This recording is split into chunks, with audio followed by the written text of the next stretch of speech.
Yikes! My stomach hurts, it's killing me, help! When I arrived at my in-laws' place, my husband started overacting in pain. It obviously looked like he was faking it. Even though I thought so, I still said, "Are you okay? I'm gonna call an ambulance right away, hang in there." As I said this, my mother-in-law interjected, "Taking him to the hospital will be faster than waiting for an ambulance. Take him yourself." No way, if it were really serious with my husband, you'd definitely call an ambulance. They seemed to be trying to get me out of the house by any means necessary. But too bad for them. Ignoring my mother-in-law and husband, I headed for a suspicious closet. Because you see, my name is Jessica Taylor, I'm 36 years old. Just a very ordinary, average housewife that you'd find anywhere. Well, that was until just a short while ago. Today, I want to share with you a somewhat tragic, but also kind of funny story that this very ordinary housewife got wrapped up in. I've always been utterly average without any particular talents. Sure, I'm a bit outspoken and tend to say what's on my mind right away, but I've had a fair number of boyfriends in the past. However, they were all sort of inertial relationships during my student days, and for nearly a decade since becoming a working adult, I hadn't been involved with any men. At the age of 32, a friend from work convinced me to go to a mixer, and that's where I met my destiny. That's how I met David, who would later become my husband. David, for years my junior, for some reason took an interest in me and pursued me persistently. What do you find good about me? I wondered if asking this might make me less likable. But I just couldn't help myself and had to ask. But far from being turned off, David just laughed and said, "It's exactly because you ask anything that comes to your mind." David was so entertaining to talk to, and I found myself increasingly enjoying the time we spent together. Before long, we started dating. A boyfriend after 10 years. Life seemed to brighten up a bit. But I never imagined that storm clouds would gather so soon. Just 3 months into our relationship, I got pregnant. I never thought I'd have a shotgun wedding, especially after turning 30. But when I told David, he said, "My kid? That's kind of exciting," and was genuinely happy, so we decided to inform both families about our marriage. My parents welcomed us with open arms, as if they had been eagerly waiting for this moment, but as soon as we visited David's family home, I immediately got a taste of my mother-in-law's sarcasm. I knew that David's parents had divorced due to his father's infidelity when he was in middle school. I had heard he and his mother had lived alone since then, so I wasn't expecting a warm welcome. I was somewhat prepared, but the assault from my mother-in-law was beyond my imagination. As I introduced myself, she glanced at me and then the interrogation began. "How old are you, Jessica?" 32 years old. "Really? You're 4 years older than David? Which university did you attend?" "I went to the local state college." "Eh? Isn't that a bit of a low-tier university?" It seems like I'm consistently failing to meet my mother-in-law's expectations. Every time she hears my answer, she lets out a heavy sigh. Having raised David single-handedly, maybe her image of the ideal daughter-in-law has become a bit too lofty? But even seeing that, David just chuckles and says, well, not taking it seriously. Nevertheless, in the end, we got married in a sort of it-can't-be-helped manner. With this, it feels like I'm not exactly welcomed by my mother-in-law, and it seems like I can't rely on David either. I wonder if I'll be able to get along with my mother-in-law from here on out. Right after getting married, I'm burdened with these worries. Of course, my prediction was spot on. There was never a warm relationship between me and my mother-in-law. But it's not like we're living together. I thought as long as we keep a reasonable distance, there shouldn't be a problem. In the midst of all this, I gave birth to a healthy baby girl, Anne. This must be what they mean by "she's the apple of my eye." Just born, and was so adorable. My mother and friends who visited all unanimously said she looks just like me, laughing. But to me, she seems to take after David when she smiles. Blessed by everyone, we were full of happiness, and we decided to go announce the birth to David's family. My mother-in-law, who usually has nothing but snide remarks for me, would surely be happy to see Anne. I believed this without a doubt. However, the words my mother-in-law uttered at her house were beyond my imagination. She barely glanced at Anne and said, "What's the point if the child's a girl?" And that's exactly what she said to me. I was left speechless by her comment, and to add insult to injury, she continued, "What's the use of a woman who can't produce an heir? Such a useless girl. That's why I dislike women with low education," she exaggerated with a sigh. Education has nothing to do with the gender of a child. Fuming, I retorted to my mother-in-law, "David's just a regular office worker, you know? There's no legacy to inherit in that." "Ma'am, just what era are you living in?" I spoke my mind. Then, glaring at me, she retorted, "Huh? Are you talking back to me?" It's unheard of for a daughter-in-law to talk back to her mother-in-law. Has my mother-in-law been time-warped straight from the 50s or something? But I figured any more words would be lost on her, as if she were stuck in a bygone era all by herself. Desperately wanting support, I glanced at David, but he seemed oblivious to our exchange. And to my dismay, after looking at Anne, my mother-in-law said, "This child really does look like Jessica. I'm worried about her future," and she sighed yet again.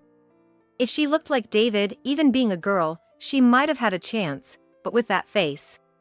Hoping David would respond, he just chuckled and said, "Mom, that's a bit much. To have his wife and daughter belittled by his mother and for him to feel nothing." Fed up, I declared to them, "This is ridiculous. I'm going to raise and to be someone who isn't deceived by appearances like faces or educational background." With that, my mother-in-law clicked her tongue and said, "Humph. Such arrogance from someone uneducated. Besides, is this child really David's? Doubtful." She went as far as to say that. And with that, we left David's family home amidst a hostile atmosphere. When we got home, I pleaded with David that if his mother is going to mock me and with outdated remarks, at least he should defend us at the moment. But David started to take his mother's side, saying, "Mom just wants to say what she wants, why don't you just let her be? It's not something to get so worked up about." To my surprise, David started taking his mother's side. And then he coldly said to me, "If you dislike my mom so much, from now on, I'll go back home alone when there's business there." That's fine. 3 years have passed. My relationship with my mother-in-law hasn't improved, and I only make appearances at David's family home for holidays like Thanksgiving and Christmas. But recently, David has been going back to his family home quite often. He used to go alone frequently before. But not as much as recently. It was at most once a month. But now, it seems like he's heading there almost every week. There are even days when David comes home from work during the week and has dinner at his parents' place. I get it, his parents' house is fairly close by. It's about a 30-minute drive if you have a car. But if you're coming from David's company to his folks, you have to pass our house on the way. Why on earth would he go out of his way to pass our place just to have dinner there? Unless something's up with his mom? That would be a concern. So I asked David, "You've been hanging out at your mom's a lot lately. Is something going on with her? If so, I'm worried, I'll come with you." He started to panic all of a sudden. "Huh? Mom? No, nothing's wrong. She's totally fine. So Jessica, you don't need to come, okay? Why are you freaking out? If she's fine, then good." But I felt something was off seeing David flustered like that. Once you start doubting, everything he does starts to look suspicious. I never questioned anything before, but now that I think about it calmly, there are weird things. David always has his phone with him, even when he goes to the bathroom or takes a shower. When did that start? Was he always like that? And he's been using cologne a lot. Especially when he goes to his parents' place. He makes sure to wear it every time. Why would you wear so much cologne just to meet your mom? That's a bit strange, isn't it? Concerned, I talked to a friend, and she was like, "Could it be an affair? Why don't you check it out? I have a friend who's a PI." No way, hiring a detective is a bit much, right? But when she mentioned it was a friend of a friend, it suddenly seemed less intimidating. Maybe just a trial, to have a little investigation? I suggested. My friend got in touch with her PI buddy, and I got an okay in no time. If there's no evidence of cheating, it's free. And if they find something, you get the friend price, she said. I'd never thought I'd be visiting a detective's office in my life, but out of curiosity, I went there with my friend. Just to check, nothing serious. There's no way David could be cheating. I truly believed that. But reality can be cruel. A few weeks later, my friend called me to the detective's office, where I learned the shocking truth. David was cheating. With a nurse 10 years younger than me. Some woman named Natalie Young. This must be some kind of mistake, right? I couldn't accept it right away, but the detective looked apologetic and said, "It's all true. Here's the proof." And he showed me a pile of evidence, including photos. To my astonishment, there were even pictures of David and his mistress holding hands, entering his parents' home. Why would they be entering his folks' place so cozily? Does his mom approve of this affair? Does a mother who condones cheating even exist? I was deeply shocked, but over time, that shock turned into anger. David had no idea I knew about his affair. This weekend my mom said she needs help with something, so I'm gonna head over. He told me cheerfully as he set off to his parents' place. He's probably meeting his mistress again. Knowing this might happen, I left and at my parents' and checked my location to meet up with the friend who'd been following David. Turns out, David had already met up with his mistress and they'd entered his parents' place together. I rushed to his folks' house and met up with my friend. After watching for a while, I got a call on my cell phone. I decided to push the doorbell. "Hi, it's Jessica. I haven't been around for a while. I heard David was here today, so I thought I'd come to see everyone too." When I said that, his mother sounded flustered. "Oh? Jessica? Why are you here? Could you open the door for me, please?" "Huh? Oh, yes, of course. Just a moment, will you?" Usually, she would race to the door and, with feigned surprise, retort with something like, "You never come by, and now all of a sudden, what do you want?" But today, something was clearly off. Because she wasn't opening the door right away, I kept pressing the doorbell and started pounding on the front door, calling out, "Can you open the door, please? Is something wrong? This is serious. Should I go around to the back door?" Seemingly worried that I might actually go around to the back, my mother-in-law asked with reluctance, "Jessica, is something the matter?" And finally opened the front door. Something is definitely up, I thought, as I brushed past her and declared with triumph, just popping in, as I entered my in-laws' house. In the living room, David was also looking flustered and asked, "It's rare to see you, Jessica, is something wrong?" "No, not really." While saying this, I looked around the house.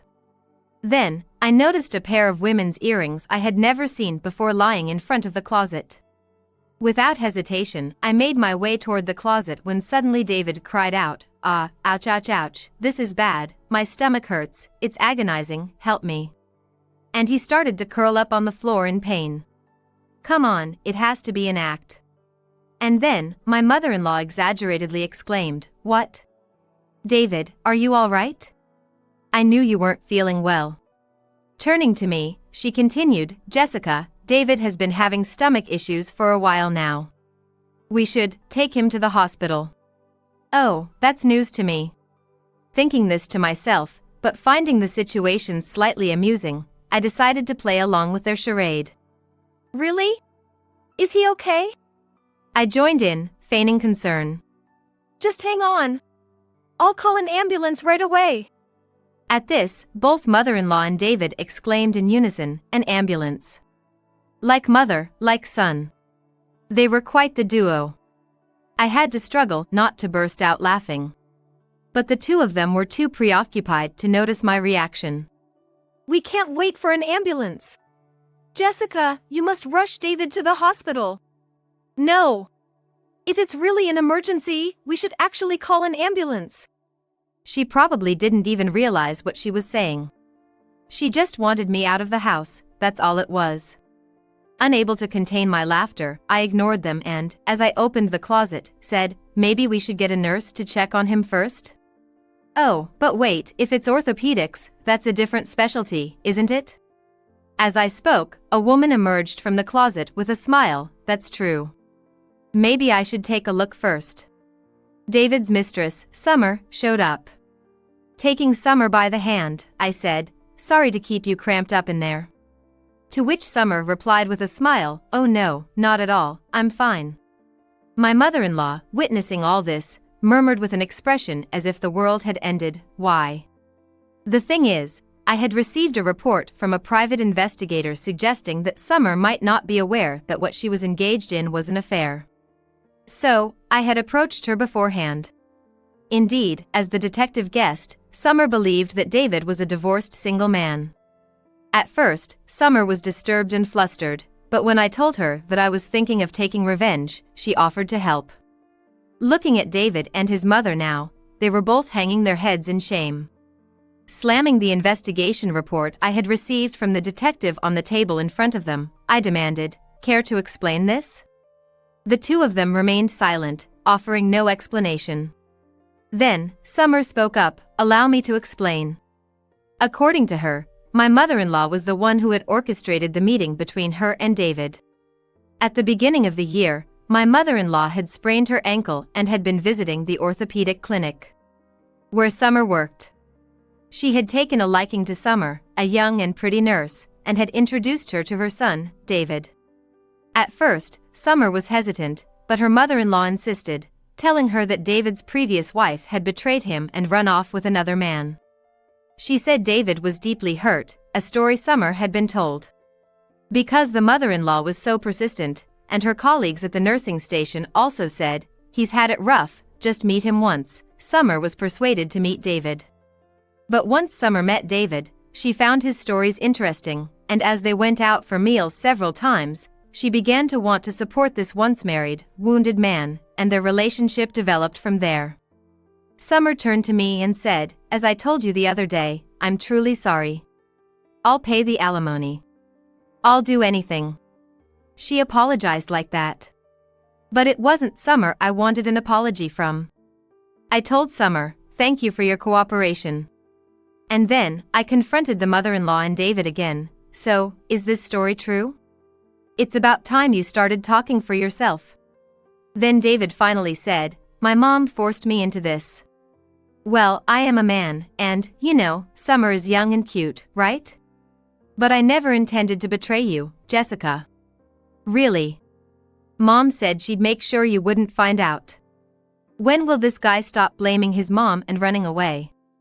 Apparently, the mother-in-law thought the same thing, because she said, David, you seemed happy enough meeting with Summer. Don't put all the blame on me, that's cowardly. And then she turned to me, besides, Jessica, you're to blame too, aren't you? It's obvious that a young and cute nurse like Summer is better than an older woman with less education like you. Plus, Summer doesn't talk back to me like you do. Now that it's out, just divorce David. It's actually better this way. The audacity was astonishing. Well, I had been planning to divorce anyway, so that was fine by me. I thrust the divorce papers at David and said, I was planning on this anyway. But you'll be paying alimony and child support. David was like, alimony and child support. Of course. We're divorcing because of what you did. As I said this, the mother-in-law was laughing, that's fine. I'll pay the alimony and child support. After all, Summer is a nurse. There's no problem at all. Oh dear. Is the mother-in-law really that clueless? When I looked at Summer, it seemed she felt the same as I did. Summer confronted the mother-in-law, it seems like you're making it sound like David and I are going to marry, but I have no such intention. I wanted to break up with you right after I heard about it from Jessica. But I endured it because I wanted to help Jessica, and I've been meeting you up until today. I'll also be claiming alimony for being deceived into thinking you were single. When she declared this, the mother-in-law and David were like, wait, what? Summer? Jessica, let's start over. For Anne's sake, I think it's better if we stay together, David pleaded. They were all saying what suited them best. But neither Summer nor I felt that way at all anymore. We both said, we'll be hiring a lawyer for the rest.